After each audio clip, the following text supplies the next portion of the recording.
Hey everybody, have you considered starting a podcast? We here at Screwball highly recommend Podbean for getting your podcast out to a larger audience.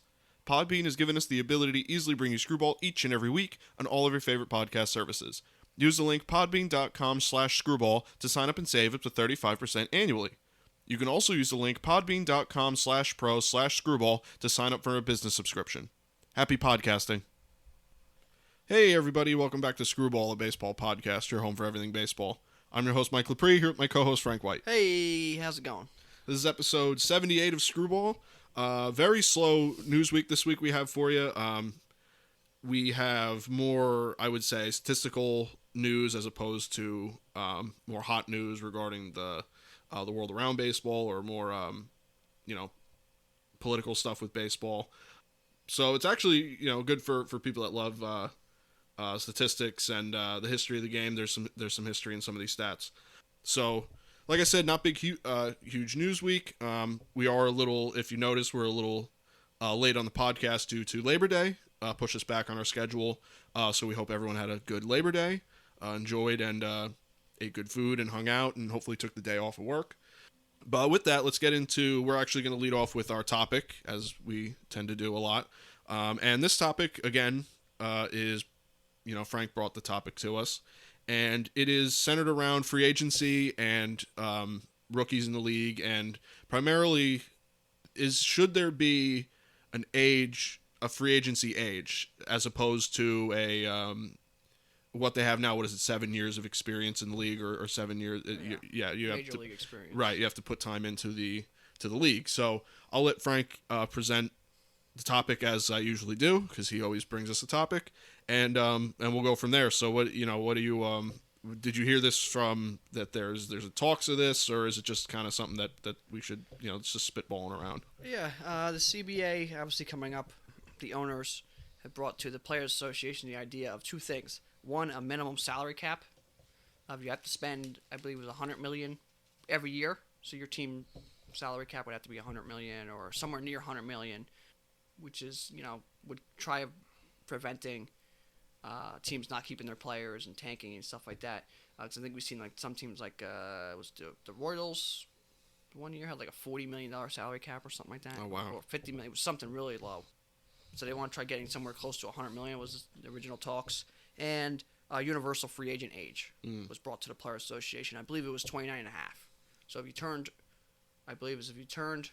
30 in the back half of this year, or no, if you turn 30 during a season, then you, like when you're 29, that's technically you're 29 and a half, so right, to be a free agent. So that was like their goals. Essentially, when you're 29 or 30, you could be a free agent no matter when you get called up. So if you get called up at 17 years old, you're a free agent at 30. And if you get called up at 28, you're a free agent at 30. So it would hurt the guys who come up right away, but it would help the guys who get called up a little later in their career or around the money when they're supposed to get kind of called up. You're 23, 24, 25 years old. It makes kind of sense. Right. Helps those guys out. Now, I don't like the idea of it being 30. Yeah. I like the idea of a universal free agent age. I just don't think it should be 30. I think maybe it should be 28, because that's kind of entering your prime. So 28, I think, would be good. If you get called up and you're 18 years old, I mean, that's just how it is. Yeah. You just deal with it. You get called up at 18 years old. You'll still be a free agent at 28. Yeah. You can still sign a 10-year deal and be done at 38, which is still a reasonable number. Right. 30, if you sign a 10-year deal, you're done. You're 40, you're done. Yeah. 38, you still could be putting up at least pretty quality numbers. So I think maybe 28 would make sense. A lot of guys get called up 25, 26. They have 2 years, essentially. That's not bad. So I think maybe 28 would be all right, free agent. I like the idea of the universal free agent age. And the minimum salary cap, I like that as well. You have to spend a certain amount of money each year which would keep some of these teams that we don't have money to keep the players. Yes, you do. You don't want to use it. So you'd have to keep some of your players. You'd have to sign some free agents. You have to keep, hope alive, essentially. It would also, I think, avoid somewhat what the Dodgers did and to just buy everybody. It would somewhat avoid that, because now some of these teams would have to get some of these guys. Right. They would give incentive. Doesn't mean they can trade them. That'd be a great idea to trade them. Speeds up rebuilds. But you'd have to sign somebody. Yeah, you have to do something. You just got to watch, because then you might have someone get signed a big contract that might not really earn that just to fill that. Yeah, then you got to be careful. Yeah. But still, I'd rather have them. I'd rather have that problem than just have teams who have a $20 million salary cap for the whole year and they're like, yeah, this is fine. Yeah. So Right. I like that idea. The number would have to be adjusted. The free agent, universal free agent age. I think that's a good idea too. I just don't think 30 is the right number for that. I think maybe 28 would probably be a good number, where if you're turning 28 before the season, you could be a free agent, and like I said, you have about 5 years of your prime. So Right. that would be good. If you end up signing a 10-year deal, you're still 38 years old. Mm. That's still a reasonable number. Yeah. Especially in this day and age, 38, you could still compete. 38. Yeah. 38's not what it used to be 20 years ago, whereas like it's really kind of it. 38 now is still at least, hey, he's putting up pretty good numbers. We can deal with that. And you might get guys like Nelson Cruz and guys like that who could really play. So I think it's a good idea. It would definitely take away teams cheating players out of their experience years and not bird years, that's basketball, but experience years and service time and stuff like that. You can't cheat people out of that. So it almost makes these teams want to call their guys up right away. Right. Yeah. I feel the same way. My first thought was 30 is a bit much, maybe like 27, 28. They should have numbers based on call-ups and when their years of service comes up, like what is the average age that someone reaches their first free agency. They have those numbers. I'm sure someone somewhere or a team of people can find that information out. So maybe they could go off of that, because I don't expect that number to be average 30. That's just my gut, because it does seem a little old. You're already midway through your prime. Usually the stigma is when you're on the opposite age of 30, you start to regress in ability. So I don't like 30, but yeah, 27, 28 works. And if just a little wrinkle that it could be added to it with the CBA, the NLDH is probably going to end up happening. It seems very likely. I know that both sides kind of like that. So that elongates, the DH elongates careers, because you could have a guy like Nelson Cruz play when he's 41, and if he can hit, he can hit, and that's you're the DH. So it could elongate careers, and maybe that throws incentive into the age 30 thing, where they see players have or can have longer careers. That can play into it. I don't know. You don't often see guys get called up young, but it does happen. Like Wander Franco's 20. You see it a lot more. Yeah. And I think what we would do, if you put that age at 28, you would get called up. Instead of keeping Adley Rushman down in the minors, who's playing pretty good, or keeping Wander Franco, I know they didn't, but keeping those guys down for a little longer, because you're like, hey, we're not really that great right now. Maybe we just keep them down so we can get the service time. You call them up right away, because you're like, hey, we're losing them at 28 anyway. So might as well call them up now. And so that would give these teams that are struggling or rebuilding, why keep them down? What's he learning by being down? You would call them up, which would excite the fan base. And then minimum salary cap would also bring a player or two in, which would excite the fan base. It would keep teams a little bit more competitive, or at least give them more tools at their disposal at the trade deadline. You call up a guy, you realize maybe he's not a guy you want in the future. Maybe he's not the same player. You could trade him, or maybe it's a guy that you sign, and you're like, hey, if we play good, we'll maybe keep him around. If not, we're going to trade him and start the rebuild quicker. Instead of making a 5-year, maybe it's a 3-year rebuild. Right. So I think these are good ideas. You just have to adjust it to fit. And I think the Players Association would agree to it, because guys who do get called up later, they could be free agents. You have 2 good years, and you get called up at 26. You have 2 good years, you're a free agent. Yeah. Then you can go right into free agency. And so you get called up early. Yeah, all right. I gotta be on this team for. So you get called up at 18. I gotta be on this team for 10 years. But you're still free agent at 28. Yeah. So you're still fine.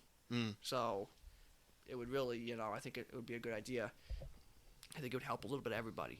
It wouldn't be no questions about this. Oh, when's he gonna be this? Service time.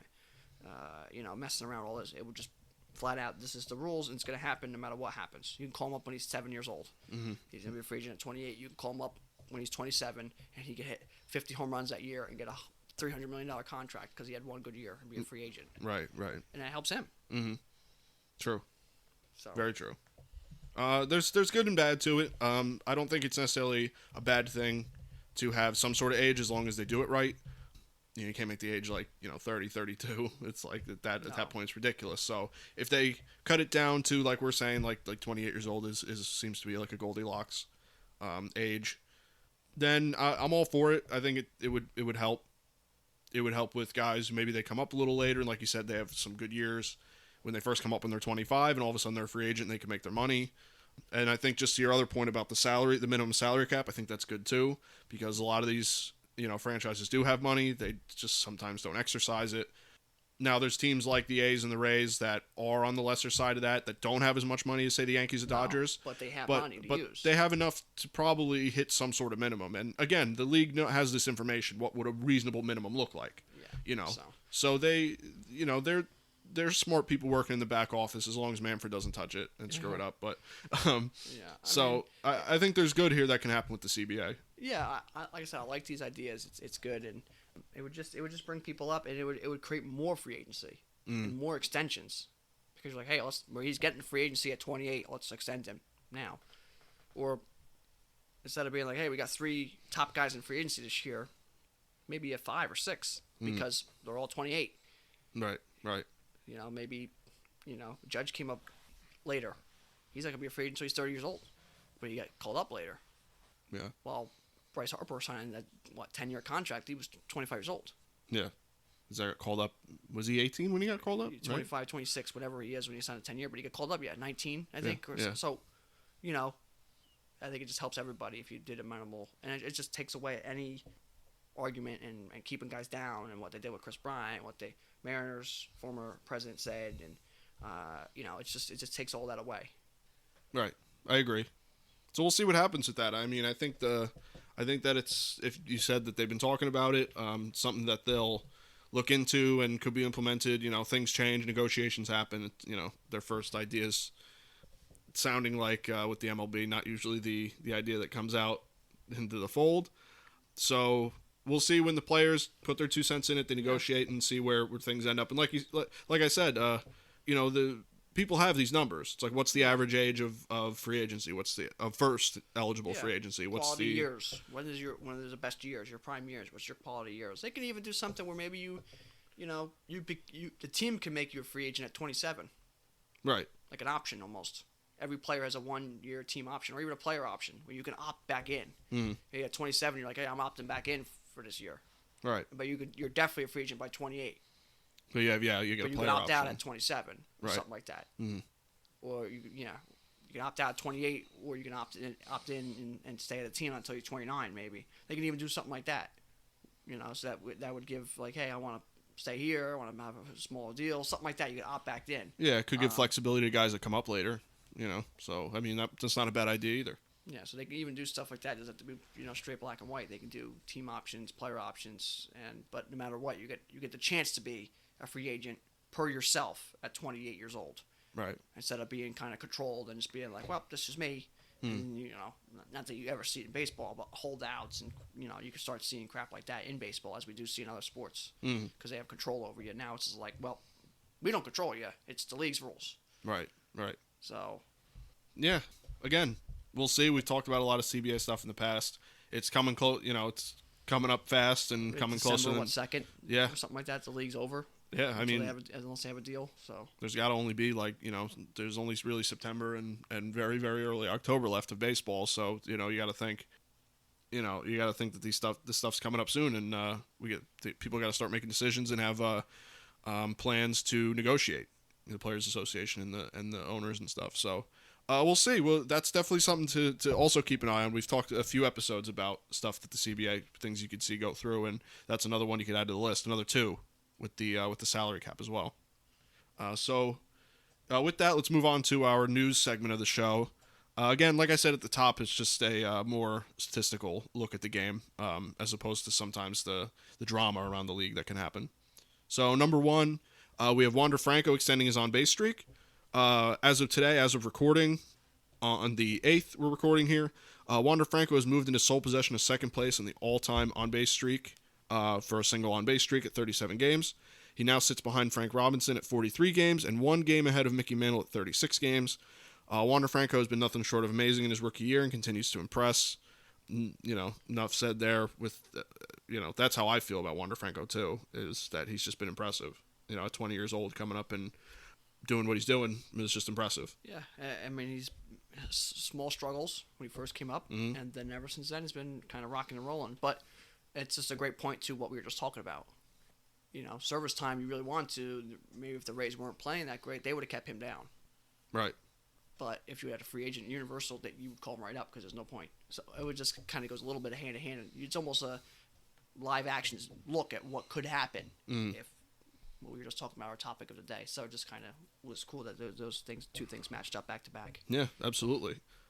So good for him, and I don't know what he's doing right now. The game's on as we're recording, so I don't know what if he's got a hit or a walk or something yet. So we'll see. Number 2, similar again, like I said, some statistical stuff here. Pete Alonso hits his 100th home run. Pete Alonso of the New York Mets hit his 100th home run, making him the second fastest player to hit 100 home runs in their career. Only Ryan Howard has gotten to 100 faster. Alonso hit 100 home runs faster than Gary Sanchez, Aaron Judge, and Ralph Kiner, who are right behind him now on the list. So he wedges himself to second. Ryan Howard was the fastest to ever hit 100, as many people I'm sure would remember. And as people remember too, Sanchez and Judge did it very quickly, and back in the day, Ralph Kiner.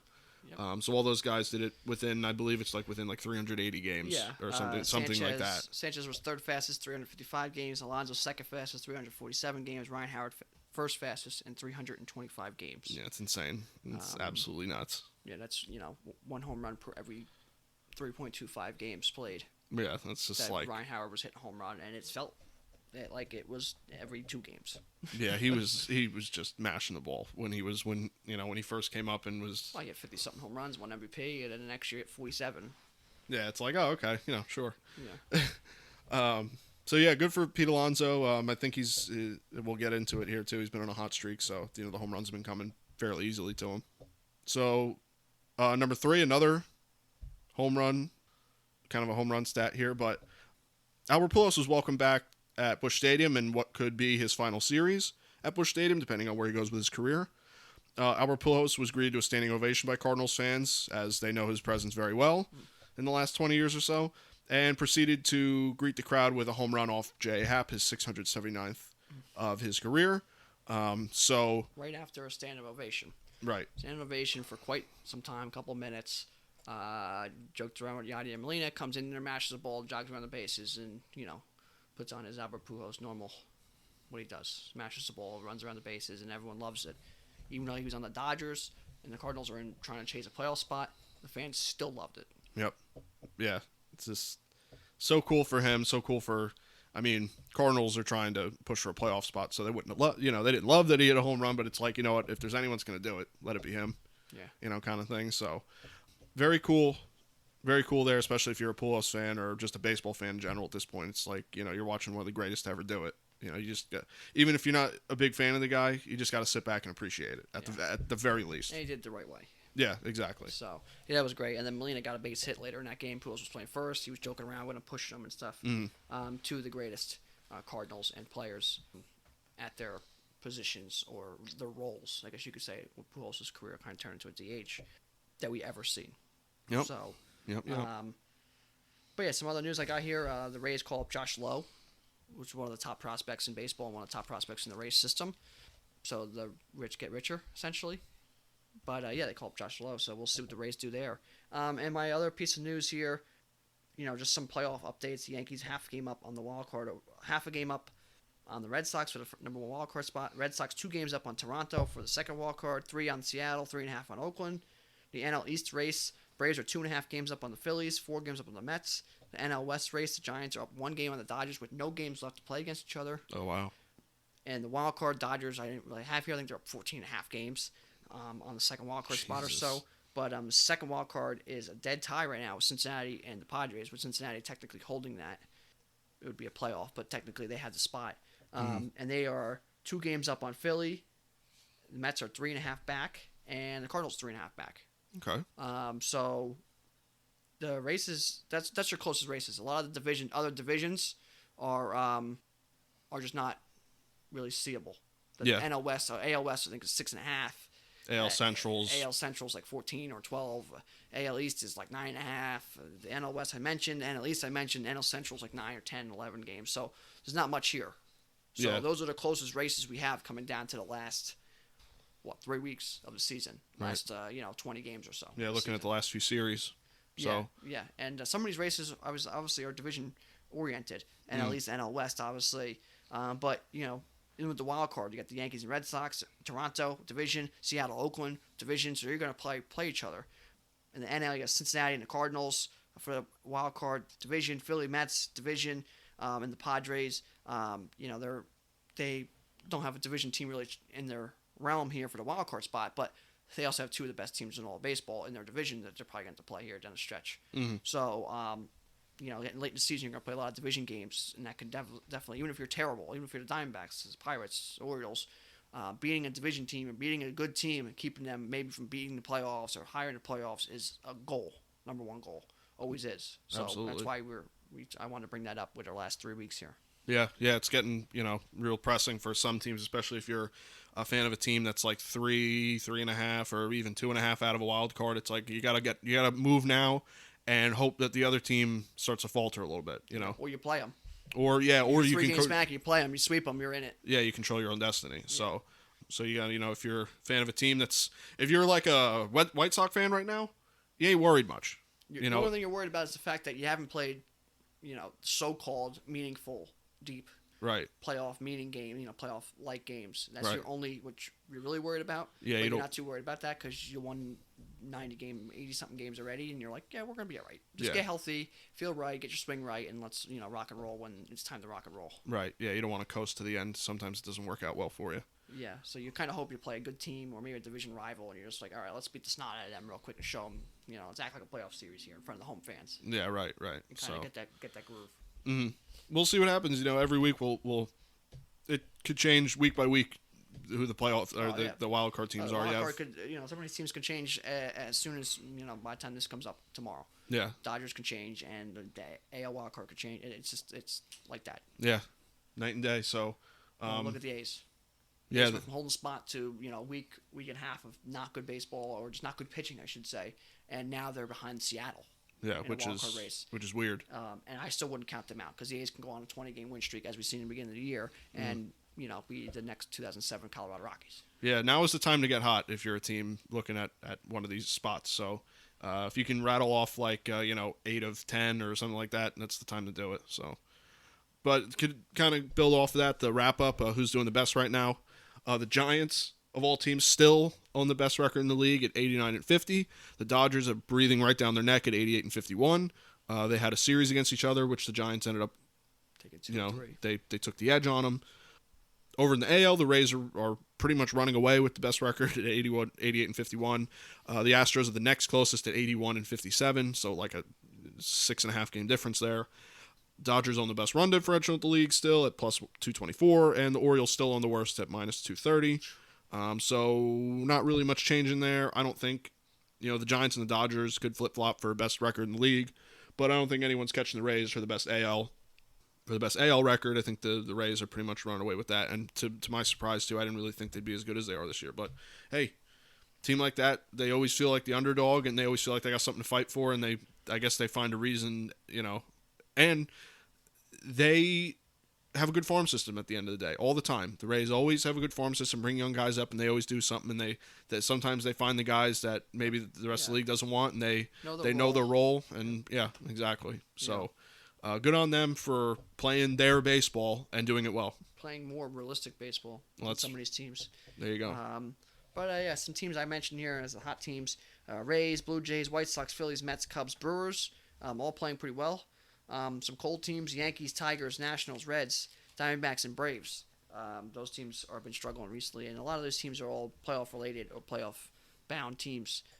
So that's something to look for. We're on the hot and cold list at this part of the year. Right, yeah. Again, the playoff race is getting tight. Although some divisional races are runaways, the wild card's right there for a lot of teams. So we'll see. So let's move on to the who's hot and who's not players of the week. We're obviously, like I said at the top, we're recording more middle of the week because of Labor Day. So the player of the week I have is from obviously the previous week, which is now, we're 3 days into, 3-4 days when this goes live into this week. So stats might be a little different from what you saw for his official week that they book for his 7 days or his 5 games or whatever they book it for. So number 1, I have Frank Schwindel for the Cubs, or Schwindel, or however you say his name. He batted .462 over last week with an .808 slugging and a .1308 OPS. The other player of the week was Robbie Ray. So, obviously Frank will take care of that with the pitchers, but I do the hitters. So number 2, Ian Happ, batted .481 with an .889 slugging and a .1370 OPS. 2 guys right back-to-back on the Cubs, contributing to their little bit of a winning streak they went on. Number 3, Vlad Guerrero Jr., continuing to rake as he has all season. .476 average, .619 slugging, and .1141 OPS over the last week. Number 4, as previously mentioned, Pete Alonso, .429 over the last week with a .964 slugging and a .1433 OPS. And number 5, Jorge Polanco, batted .429 over the last week with a .1095 slugging and a .1550 OPS. So all those guys red hot, and out of all of them, Polanco had the best slugging and OPS by a little bit. So surprising. Out of the names, Vlad Jr. and Alonso, Yeah. So you never know. Yeah, some other guys here, Miguel Rojas playing well for the Marlins, and Joe Adell, as well as Kyle Tucker. There's some other names I want to throw out there who are playing pretty well. Mm-hmm. Some pitchers that are doing well. You already mentioned Robin Ray. We also have Eric Lauer, Adrian Hauser, both pitching well. We have Suarez for the Angels, I believe through a complete game the other day. I think so. Max Scherzer pitching great since he went to Dodgers, and Alex Colomé been pitching pretty good the last couple weeks, relatively for almost the last 2 months for the Twins. So he's been pitching pretty good after a bad start of the year and bad, season for the Twins. Yeah, the Twins did not find it early, and they just were never able to recover, and too little too late for Colomé, who me and you kind of knew coming into the season he'd be good, so we're finally seeing it. He's got good stuff. So yeah, poor Twins. A lot of people actually picked them for the division, so it's weird that there's that. The year's been weird. The Giants have the best record in the league. Mariners are in the wild card race. You got the Twins are bad, and the Braves for the most, and the Yankees for most season have just been weird. It's a weird year, for sure. So let's move on to the who's not, the cold players of the week. Number 1, we have Aaron Judge, .045 average over last week, .091 slugging, 136 OPS. Number 2, Joey Gallo, .067 average over the last week with a 267 slugging and a 489 OPS.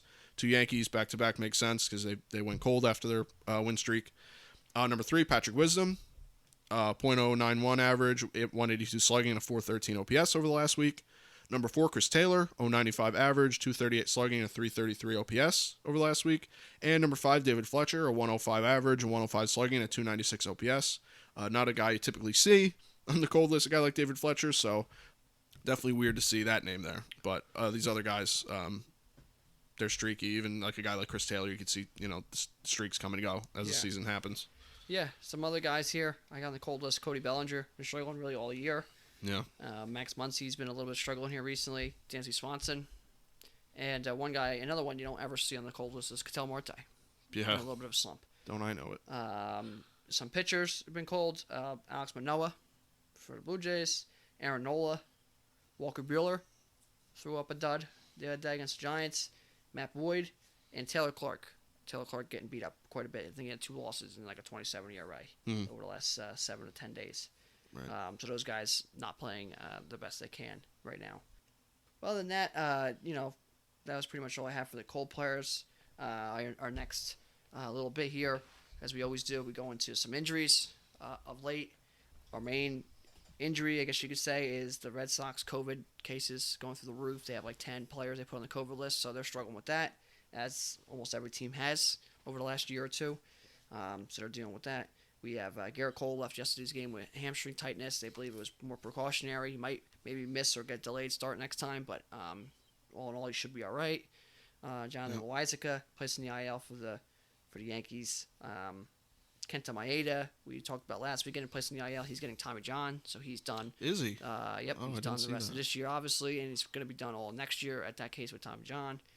Eloy Jimenez, day-to-day for the White Sox with a bruised knee. We have Tim Anderson on the IL, no real timetable for him. Nothing really too serious. There's not pushing their luck essentially. Yeah. Kyle Lewis was trending in the right direction. He had a setback. He's done for the year.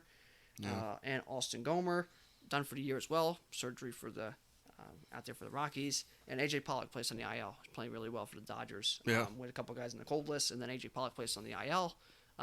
They're looking at with one game back on the Giants. They're looking up. They're not really trending. They've been playing well, but with those issues going on, they have to kind of hope that they can turn it around. Those guys pretty soon. On the good side of the injury news, or for the most part the good side, we have Savali activated off the IL, Adalberto Mondesi activated off the IL again, Jason DeGrom, or Jacob DeGrom, I should say. He the UCL sprain he had in his elbow, they said, is gone, and he is trending in maybe some sort of return if the Mets can make the playoffs. Jack Flaherty expected to, or hoping, and the word is that he'll make a return this year. Maybe real late in the season, especially if the Cardinals make a playoff push. Wilson Contreras activated off the IL. Clayton Kershaw through a sim game, I believe, and will be doing a rehab assignment soon. Okay. And John Gray activated and actually pitched today. Actually pitched pretty well. I think he pitched 5 innings, 3 earned or so for the Rockies. Something like that. So those are some bigger names or some likable players on some teams that, for the most part, are kind of in the hunt. Yeah. Well, that's the thing, too. Now injuries start to feel, like if something happens, like, oh, no, are they done for the year because there's not enough time left? Or are they going to be okay for playoffs? Or what's their service time going to look like now for the rest of the year? Definitely pitchers. Yeah. Yeah, I saw Cole come off the mound. I was like, no, as a Yankee fan. So, you start to, Tim Anderson, like you said, it could be more precautionary just not to push it because there's no reason to at this point if you're the White Sox. So hopefully it's more injuries like that where it's like, hey, let's put him on the IL, give him some R&R, he'll feel better and whatever. So if you're a team that can afford that time, if you're a Rays that are running away with a division or a team like that. So if you're the Reds and you all of a sudden Castellanos, God forbid, knock on wood, falls down and something happens, then you're not, it's not the same is what I'm trying to say. So hopefully people recover quick and we don't see too many big injuries come down the wire. You want to see teams at their best for the playoffs. Yeah. You want to see a team like the Dodgers going to the playoffs and all of a sudden they don't have anybody. It's not really, it doesn't feel like you're getting your money's worth as a team or as a fan, in my opinion. So for sure. Yeah. So other than that, our last little bit here is our normal trivia question. And we wanted to keep it somewhat related to the news we had here, and it's regarding Alonso and 100 career home runs. So there's been 12 players in MLB history to hit 100 home runs in 400 games or under. Who was the first one to do so? There's a few guys that can come to mind, for sure. Yeah. So the first player to hit 100 home runs in under 400 games was on August 1st, 1954, Eddie Matthews. A guy who went on to hit 512 home runs. Doesn't get talked about too much in the home run circuit or legendary player circuit, but we actually talked about him a few times this year. With some other questions and trivia questions and stats we talked about. One stat with him is he was the only Brave to play in all 3 locations. Oh, is that right? He was a Boston Brave, he was a Milwaukee Brave, and it was an Atlanta Brave. So I know we brought that up earlier this year. But, Eddie Matthews. So, great player, good third baseman, great hitter, kind of a underrated Hall of Famer, I guess you could say, because, no one ever talked about Eddie Matthews. But he had 512 home runs and just, rolled right along. Yeah. So, played with Hank Aaron and guys like that. So again, the 12 players hit 100 home runs under 400 games. Who was the first player to do so? August 1st, 1954, Eddie Matthews became the first player to hit 100 home runs in under 400 games. Yeah, he's definitely not the first one that comes to mind. I didn't even think of him, So that goes to show there's definitely other guys in that era that you think of with home runs. And, it's like you said, he gets forgotten about for some reason. He was really good. 500 home runs. Yeah. Great, great third baseman. So I don't. Great defense. Not sure why he gets forgotten about. Maybe just because he wasn't the star at the time. You play in the 50s. You're playing with Mays, Mantle, Aaron. DiMaggio's there and Duke Snyder and there's a lot of guys back then. So Yogi and maybe if you're not a big media guy, especially back then, you just do your thing and history will remember you.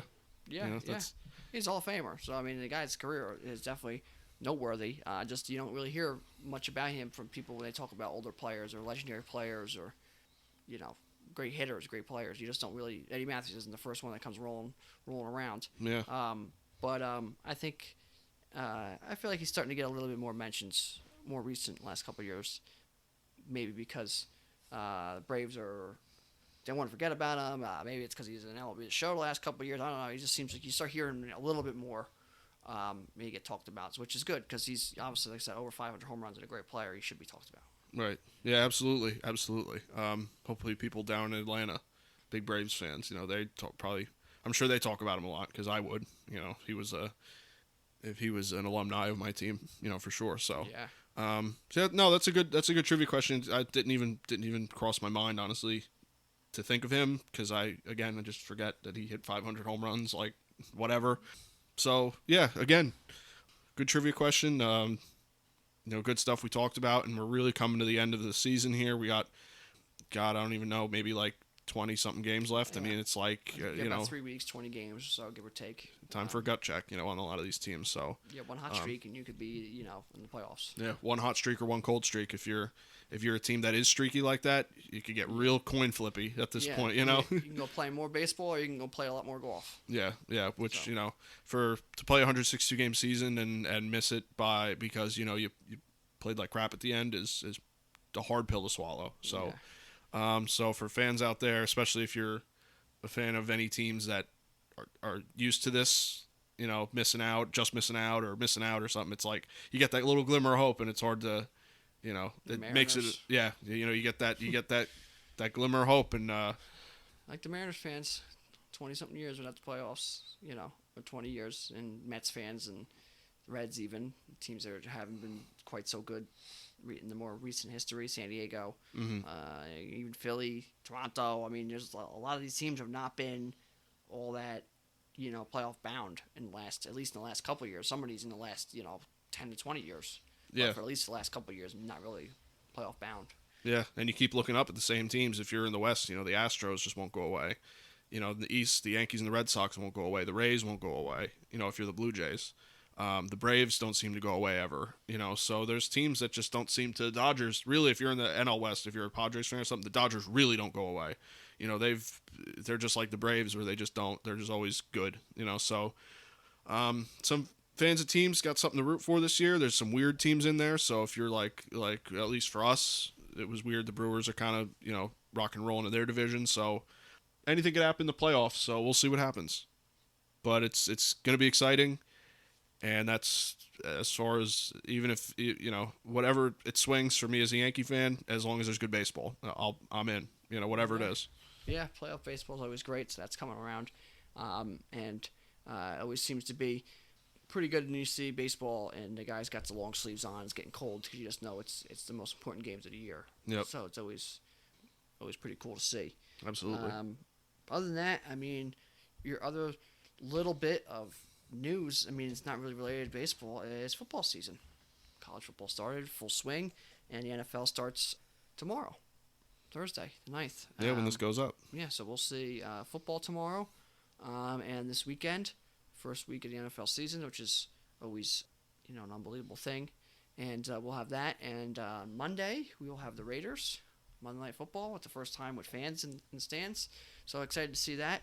Hopefully they win. That would be a great start to the year. Absolutely. Yeah, so, happy Labor Day to everyone that passed this week, and happy football opening week for a lot of people. It's like this at this point is a holiday for a lot of people. Yeah. Just the Thursday and the Sunday and the Monday where you get games and fantasy football. Fantasy football back, and then even mentioned our fantasy baseball playoffs started this week. So just a lot of stuff. We mentioned, I think, last week or the week before, just a lot of stuff happens here at this time, September. Basketball coming back, hockey coming back, NASCAR in the playoffs, football back, college football back, baseball going to the playoffs, fantasy baseball, if anyone plays that, going to the playoffs or in the middle of the playoffs, fantasy football on the back. There's just so much going on.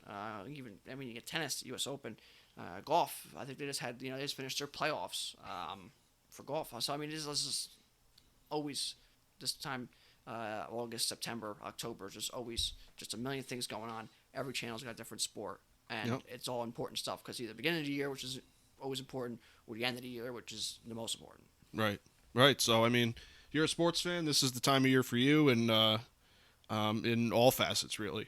So good to be a fan of sports. Good to be a fan of baseball. Fan of football's coming, and let's just hope for good play and for things to keep rolling how they are. So with that, that's kind of all I got for this episode. I don't know if you got any final notes other than the football thing. So if you got anything, No, that's pretty much it. I would just with football back, a lot more betting with people coming back too. So any bettors out there, I think your underdog bet is to take the Raiders to win Monday night that's what I took. against So the Ravens. I think that's an underdog bet. So there's your bettor's guide to football, at least for Monday night. there you go. There you go. Yeah. So with that, I guess we'll just wrap this up and get out of here. Sounds good. All right. Well, thank you guys for listening. You can catch this podcast on Apple Podcasts as well as Google Podcasts and Spotify. You can listen on our regularly updated YouTube channel as well as our website, screwball.podbean.com. You can follow me on Twitter at RealMikeLepre. You can follow me on Instagram at Mike Lepre. And you can follow me on Instagram and Twitter at FDubs10. You can follow our official Screwball Twitter at ScrewballPod. You can follow our official Screwball Facebook at ScrewballPod. No E in Screw. And that's it from us, guys. We'll see you next week. Yep, take care.